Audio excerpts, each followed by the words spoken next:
तो एक बार जय मसीह की। आइए मेरे साथ आज का धन्यवाद का भेंट या थैंक्सगिविंग सर्विस में आप सबों को स्वागत करते हैं। हम लोग का सीओजेच फेलोशिप में एक बात याद कीजिए, हम बोल रहे हैं धन्यवाद का भेंट का मतलब आने वाला साल के इस साल के लिए हम लोग धन्यवाद दे चुके हैं और जो भी प्रभु ने मेरे जीवन में किया उसको हम चढ़ा रहे हैं, लेकिन आने वाला साल के लिए मैं बीज बो रहा हूं। हालेलुया। यहाँ क्या बोलता, परमेश्वर का लोगों के जीवन की विशेषता इससे प्रकट होती है कि हम परमेश्वर को सदैव हर बात के लिए और हर एक परिस्थिति में धन्यवाद देते रहते हैं। यही आप पर मेरा विशेषता है। उद्धार पाए हुए लोगों का विशेषता यही है, हर एक बात में हम लोग ईश्वर को धन्यवाद बोलते हैं। प्रभु भोजन के लिए धन्यवाद, प्रभु नया वस्त्र के लिए धन्यवाद, प्रभु ये काम मिला इसके लिए धन्यवाद, प्रभु इस हर एक चीजों के लिए धन्यवाद। बेड से उतरने का आगे हम लोग धन्यवाद दे के प्रभु को तब हम लोग उतरते हैं। कोई चीज करने का आगे, कल परसों हम भाई को वही बता रहे थे, हम लोग क्या करना है दुकान खोलने का आगे, तो आशीष पाना है तो उन चीजों से हम लोग देखते हैं। आइए मेरे साथ इफिसियों की पुस्तक 5वां अध्याय 19 और 20 पद। इफिसियों 5वां अध्याय 19 और 20 पद को खोलें। हालेलुया। 5वां अध्याय 19 और 20। यहाँ ऐसा लिखता है, मिला?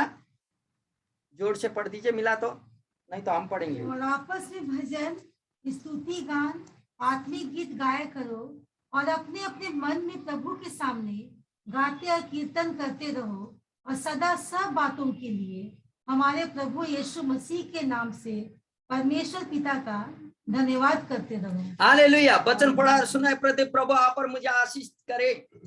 आत्मिक गीतों के द्वारा परमेश्वर को धन्यवाद करना। आप मालूम है हम लोग गुनगुनाते हैं, फिल्म का गीतों को नहीं गुनगुनाते हैं। हम लोग आजकल रिंग टोन देखते हैं, हर एक लोगों का अलग अलग होता है, लेकिन आप और मेरे जीवन में हम लोगों का लोग जो उद्धार पाए हुए लोग चाहे किचन में काम करे चाहे का गुनगुनाते हैं, तो भजन को गुनगुनाते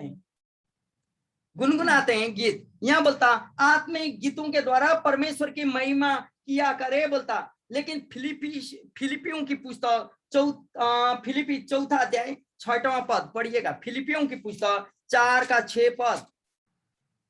यहाँ क्या बोलता है सुने, यहाँ बोलता किसी भी बात की चिंता मत करो, परंतु हर एक बात में तुम्हारे निवेदन, प्रार्थना और विनती के द्वारा धन्यवाद के साथ परमेश्वर के सन्मुख उपस्थित किए जाए। यहाँ बोलता किसी भी बातों का चिंता नहीं करना। और दूसरा जगह में प्रभु यीशु स्वयं बोलते हैं तू चिंता करके काला बाल को सफेद कर नहीं सकता, सफेद को काला कर नहीं सकता। इसका मतलब मेरा हेल्थ के लिए मुझे चिंता नहीं करना चाहिए। हाँ, मेरा हेल्थ के लिए मुझे चिंता करना चाहिए, लेकिन वो चिंता मुझ में नहीं, लेकिन प्रभु के ऊपर सौंप देना चाहिए। प्रभु मैं चंगा हो जाऊं, प्रभु जानता है मैं अभी बेड में पड़ूं मैं या पैरालाइज में रहूं, तब तो मेरा परिवार कैसा होगा। ये बेइज्जत प्रभु के लिए होता है, इसलिए प्रभु चाहता मैं चंगे हो जाऊं, तब तो मैं मेरे हेल्थ का मेरा चिंता मैं करके कुछ नहीं, प्रभु मुझे चंगा होना है, तब तो तू जानता है। इसका मतलब यह है प्रभु में दूसरी बातों का चिंता नहीं करना है, प्रभु आप और मेरे लिए चिंता करता है। हालेलुया। कुलुसियों का पुस्तक बोलता 1 का 12 पद। कुलुसियों की पुस्तक हम लगातार आगे बढ़ के जा रहे हैं। 1 का 12 पद इफिसियों से शुरू किए, फिलिपी, अब कुलुसियों 1 का 12। वहां बोलता पिता का धन्यवाद करते रहो जिसने हमें इस योग्य बनाया कि ज्योति में पवित्र लोगों के साथ मीरास में सहभागी हो। हालेलुया। हम पहले बोल रहे थे ना, ज्योति का लोगों के साथ सहभागी कौन होता? अंधकार का चीज ज्योति में दिखाई नहीं देता। चोरी करने, झूठ कर बोलने, बेविचार करने और पापी आप और मेरे बीच में रह नहीं सकते, क्योंकि दिखाई देता है। आप और मेरे पास धार्मिक सभा में धार्मिक लोग रहते हैं, इसलिए यहाँ बोलता कि पिता परमेश्वर का धन्यवाद करते रहो। यहाँ बोलता जिसने हमें इस योग्य को बनाया, अपना पुत्र यीशु को भेजा और उसके लोगों के द्वारा आप और मुझे खरीदा, और आज हम ज्योति संतान बन पाए। हालेलुया। यदि ज्योति तो मालूम है आप और मेरे जीवन में क्या होता? आप और कुछ भी करे, लोगों को नजर आप पर मेरे जीवन में पड़ जाता है। आप पर मेरा इतना छोटा गलती भी लोगों को दिखाई देता। क्यों? शीशा लगाया घर में, बाहर से अंदर दिखाई नहीं देता, लेकिन अंदर से हम लोग बाहर देख सकते हैं। इसलिए आप और हम ज्योति की संतान है, हम लोग बाहर देख नहीं सकते हैं अंधकार में क्या है, लेकिन बाहर के लोग आप और मुझे देखते हैं मेरे प्रियो। इसलिए चाहे आप गलत करें चाहे आप भलाई करें, लोगों का नजरिया आपके ऊपर में होता है। क्यों? क्योंकि आप प्रार्थना करते हैं। क्यों? क्योंकि आप दुआ करते हैं। क्यों? क्योंकि आप यीशु से डरते हैं और यीशु से प्यार करते हैं। हालेलुया। डरने का मतलब पापा से डरा जैसा। आमीन। तो इसलिए आइए फिर हम आपको बोलने चाहता हूं दूसरा थिस्सलुनीकी पुस्तक, इसलिए यहां बोलता है ना, आत्मिक तथा भौतिक आशीषों के लिए भी हम लोग ईश्वर को धन्यवाद देना चाहिए। कुलुसियों का पुस्तक हम रिपीट कर रहे हैं 12 पद को। आत्मिक और भौतिक आशीषों के लिए प्रभु को धन्यवाद देना है। आत्मिक आशीष क्या है? हम लोग को संगति मिला, चाहे कोरोना काल हो, चाहे जो मोबाइल के द्वारा हो, चाहे ऑनलाइन हो या ऑफलाइन हो, हम लोग संगति करते रहे। आत्मिक उन्नति में हम लोग का नहीं समझा हुआ बातों को हम लोग समझ पाए। कल की बातें हमको याद होता है। हम लोग ऑनलाइन में मोबाइल में भी दूसरा व्हाट्सएप ग्रुप है हम लोगों का, और एक बहन बोली दार्जिलिंग से, भैया हमको बहुत दुख लगा है, लीडर लोग आके बोला दुकान करना नहीं है, अब ब्यूटी पार्लर चलाना नहीं। मेरा ब्यूटी पार्लर 3-4 जन वर्कर हैं, हम सैलरी देती हूँ। लोग कहते हैं औरत का बाल काटना नहीं है, लोग कहते हैं मेकअप करना नहीं है। तो उन लोगों के लिए हम लोग मैसेज परमेश्वर ने दिया, परमेश्वर के दासी के द्वारा और भेज दी। आप पर मुझे प्रभु ने स्वतंत्र रखा। आपको लज्जा नहीं लग रहा है, लेकिन मेकअप करना, बाल काटना, छोटा कपड़ा पहनना तो पाप नहीं है। उसके द्वारा दूसरा का अट्रैक्ट करना, उसके द्वारा मोटिव न पाप है। वचन यही कहता है कि ऐसा करना पाप नहीं है, लेकिन पाप क्या है? उसका गलत मोटिव है, तो तभी पाप है। ठीक? तो मेरे प्रियो, एक दूसरे में हम लोग कोरोना काल में भी ऐसे उत्साहित बनते रहे। इसलिए यहाँ बोलता है आत्मिक और भौतिक आशीष जो भी आपके पास में है ना, भौतिक का मतलब समझ रहे हैं, आपका शरीर का स्वास्थ्य था, आपका इनकम जनरेट होगा, आपका पास 5 पैसा भी नहीं था, आप बहुत चिल्ला रहे थे होंगे, उस परिस्थिति में आपको देना था, नहीं तो बेइज्जत होता था लोगों के बीच में, आप क्या करें कैसा करें मालूम नहीं था। वही समय प्रभु ने कहीं से उपाय कर, इसके लिए प्रभु मैं धन्यवाद देता हूँ। सही में मेरे जीवन में बेइज्जत होने तुमने नहीं दिया। मालूम है लोगों के बीच में 5 रुपया चाय पीने के लिए पैसा नहीं होता, 25 रुपया दारू पीने के लिए पैसा कोई दे देता है। बोलिए 5 रुपया हमको चाय पीने दे दीजिए, कोई नहीं देगा। हम दारू पीएंगे, हमको 25 रुपया दीजिए, निकाल के दे देता है। क्यों?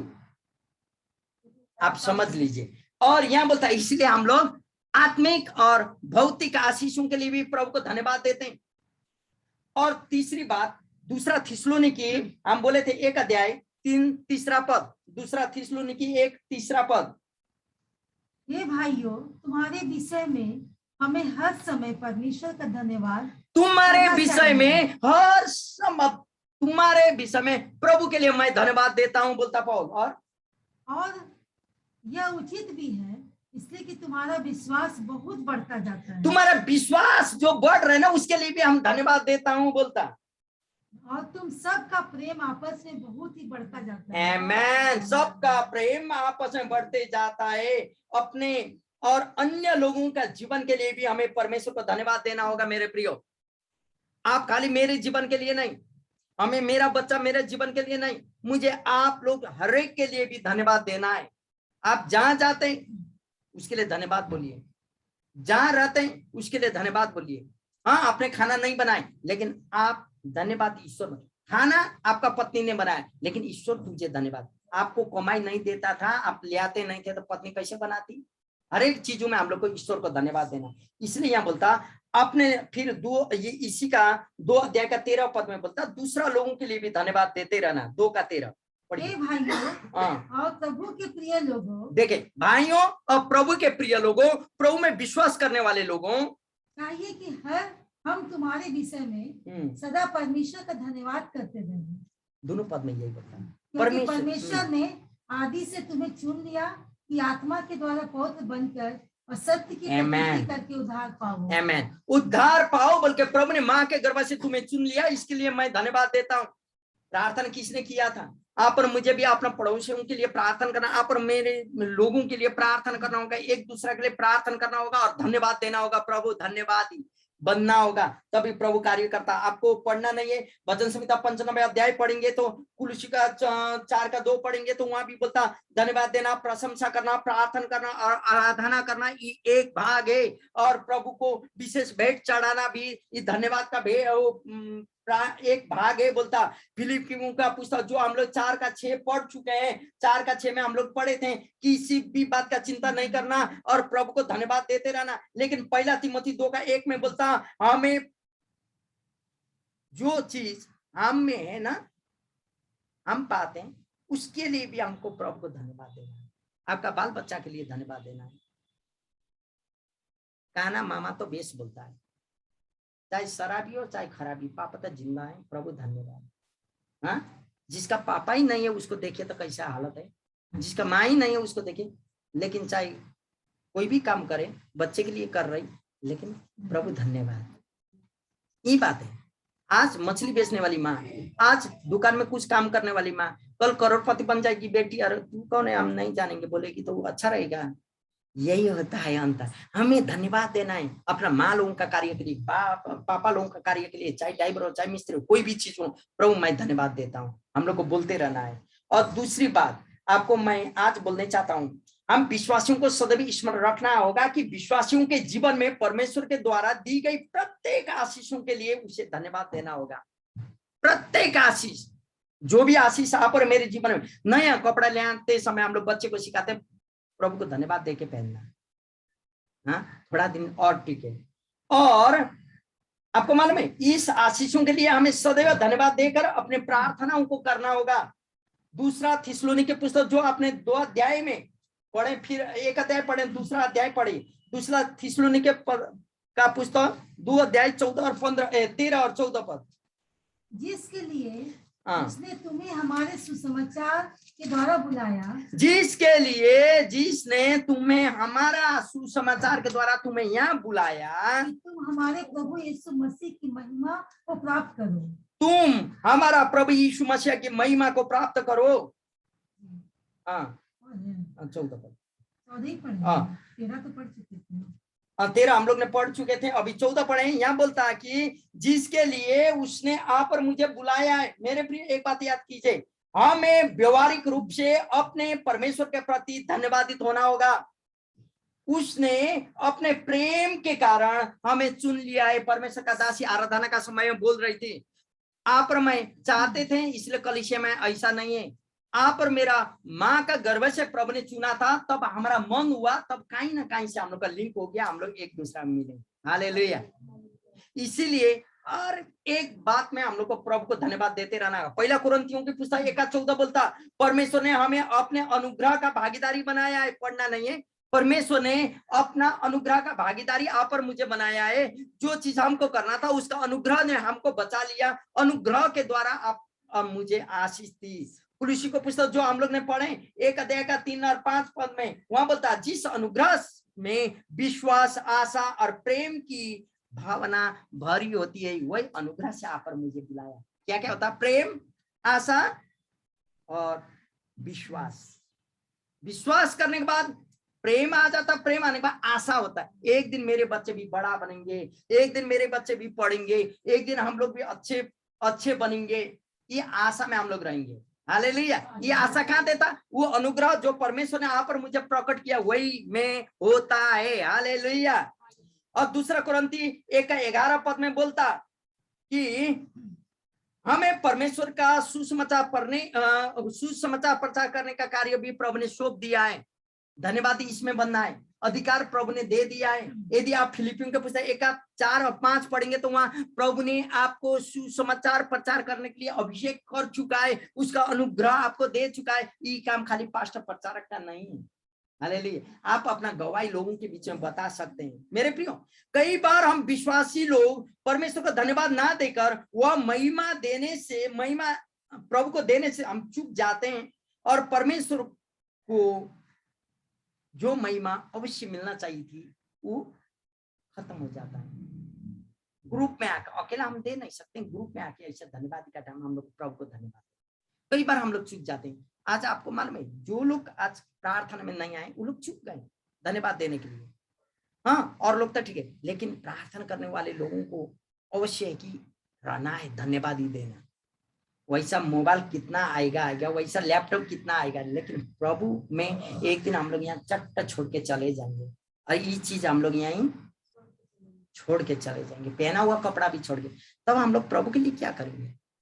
हम कहें जहानाबाद में एक भाई 10 कट्ठा जमीन हमको यहाँ पेपर भेज दिया है, दे दिया ज्यादा भाई, उसका एक ही हम आकाश को लेके गए तो वो भी नहीं आया, आज नहीं समझा। तो 10 कट्ठा जमीन अभी हमारा हाथ में, हम उसको लें या ना लें, उसका उद्देश्य है ईश्वर ने मेरा बेटा को चंगा किया, मेरे पास धन संपत्ति काफी है, हम कुछ कर नहीं सकते, लेकिन ईश्वर के लिए हम जमीन दे रहे हैं ताकि स्कूल चले मेरा नाम में। मालूम है, एक ही लक्ष्य। प्रभु को नहीं जानने वाले लोग भी ईश्वर के लिए मैं कुछ करें बोलता, इसलिए आप और मुझे याद करना होगा। हालेलुया, आप और मुझे याद करना होगा। हो सके आपका घर में कोई ना कोई रूप से प्रभु ने आपको चंगा किया होगा, कोई ना कोई रूप से प्रभु ने आपको आशीष दिए होंगे। हो सके प्रभु ने आपको कोरोना जैसा महामारी से बचा के रखा, कितना हम लोग डर रहे थे आसपास में, मृत्यु होते समय मृत्यु का डर से बचा के रखा, बीमारों से बचा के रखा होगा। हो सके कोई ना कोई रूप से प्रभु ने आपको आशीष दी होगी। हो सके आपका प्रार्थना को प्रभु ने सुना होगा और आपको उत्तर भी मिल चुका होगा। ये सारा बातों के लिए प्रभु को धन्यवाद देना। हो सके जो आपने सोचे थे वो काम हो गया होगा, धन्यवाद देना। आपका दुकान में, व्यापार में, बिजनेस में और बाल बच्चाओं में, हर एक चीजों में कोई ना कोई कार्य हो गया होगा। इसके लिए हम परमेश्वर को कुछ तो दे नहीं सकते मेरे प्रियो, लेकिन हमें वह चीज प्रभु को देना होगा। कुछ तो हाथ खोल के, मुट्ठी खोल के हम लोग को प्रभु के लिए तैयारी रहना होगा। हालेलुया। मेरे प्रिय, आज मैं आपको यह बोलते हुए उत्साहित करने चाहता हूँ, प्रभु के लिए आप हम लोग कुछ दे नहीं सकते हैं और प्रभु को नहीं चाहिए भी, लेकिन कम से कम प्रभु ने मेरे लिए किया। आपका दिया हुआ कुछ छोटा सा भेंट कोई आत्मा ही बचाएगा, उसके लिए हम लोग को धन्यवादी बनना है। हालेलुया। हम आप लोगों को प्रभु में उत्साहित करने चाहता हूं मेरे प्रियो। आज के धन्यवाद का भेंट हम लोग प्रभु के साथ ले आए और प्रभु में आशीष